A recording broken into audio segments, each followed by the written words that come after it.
on, shared tonight by David and Sally Naylor of Cornwall in England. They decided to climb Scafell Pike, England's highest mountain, and as oft happens to novice climbers, they got stranded in a cloud and had to be rescued. What makes these idiots special is that Mr. and Mrs. Naylor decided to bring their 5-year-old son along with their climb and also their 14-month-old son. They were all rescued. Now all they have to do is rescue the kids from these parents. Our runner-up, having found that his pose of moderation has not worked, Glenn Beck of CNN, back to radical extremism.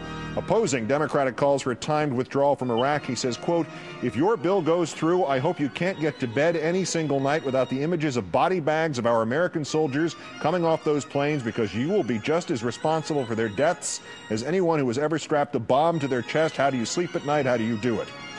Assuming you're right, and you're not, could those Democrats maybe get some sleeping tips from you and the other toadies who parroted the administration and got us into this horse crap war in the first place?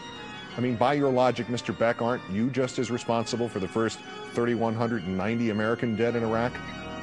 But the gold tonight, who else? The intolerant and intolerable Bill O'Reilly.